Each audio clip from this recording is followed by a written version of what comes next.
Welcome to the deep dive. Today, we're plunging into something that affects, well, over half of all Americans. You've probably felt it: financial FOMO and impulse buying. We're Mm-hmm. talking about that nagging fear of missing out financially or missing experiences. And it often pushes you to buy things you maybe didn't really need. Right. And those buys are often unplanned, aren't they? Driven by just an immediate urge. Mm. And then comes that feeling, maybe regret afterwards. Yeah, It's a powerful mix. it absolutely is. So, okay, what's the real psychology behind this? What's driving these behaviors? Well, what's really interesting here is how financial phono often stems from comparing ourselves to others, Yeah. that social comparison thing, and that deep human need to feel included. Yeah. And social media platforms like Instagram, TikTok, they show this sort of curated reality, right? It looks perfect, often unrealistic. Totally filtered. Exactly. Mm. That and influencer culture just amplify it massively.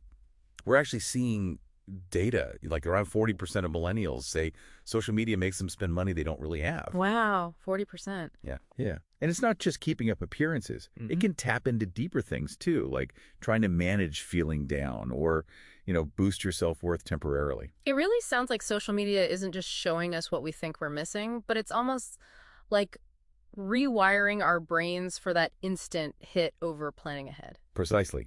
That instant feedback reinforces wanting rewards now. It makes it harder to wait. Right. And with impulse buying, that's your brain's dopamine system lighting up, that chemical rush that says, hey, this feels good, do it again. Yeah. It creates this self-reinforcing cycle, kind of like retail therapy. Feels good in the moment. It does, yeah.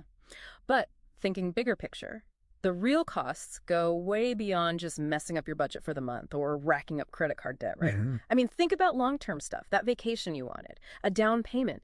These habits can actively get in the way of goals like saving for retirement. For sure. Plus, the stress, the anxiety, the regret that affects your mental health, even relationships. Yeah. That's a really important point about mental health.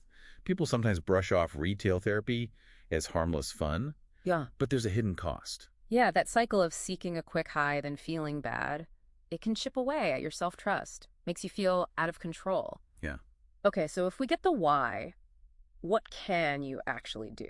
What are some practical ways to resist these urges?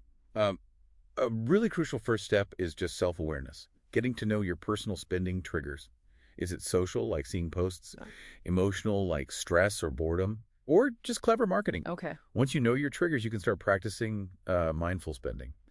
Asking yourself, does this purchase really align with what I need, with my values? That makes a lot of sense, especially identifying those triggers. And for those non-essential things, learning to delay gratification seems key, like the 24-hour rule. Yeah, that's a good one. Just wait a day before hitting buy. I actually tried that recently on some gadget. Yeah. By the next day, totally forgot about it. Save myself some cash. See?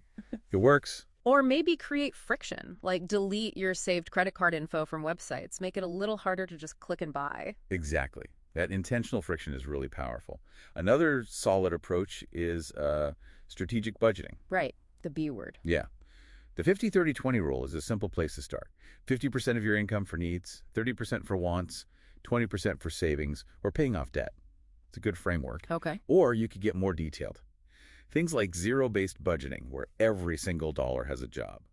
Or the envelope system, using actual cash for categories. Gives you more hands-on control. Budgeting helps with the numbers, definitely. But what about that constant digital noise, the ads, the feeds? How do you manage that pressure? You can start by, curating your feeds. Unfollow or mute accounts that consistently trigger that FOMO feeling. Use ad blockers, maybe? Good idea. Or even try a no-spend challenge for a week or a month. It really forces you to see the difference between what you actually need and what you just want.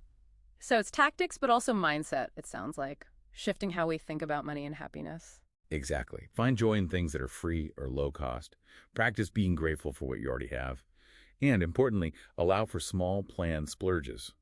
Total deprivation usually backfires. A little planned treat can prevent bigger impulse buys.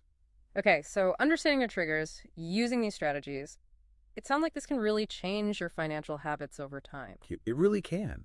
But it's an ongoing journey, right? Mhm. Financial well-being isn't something you just achieve and forget about. True. And, if these issues feel deeper or really persistent, there's help. Financial therapy can get at those underlying emotional roots.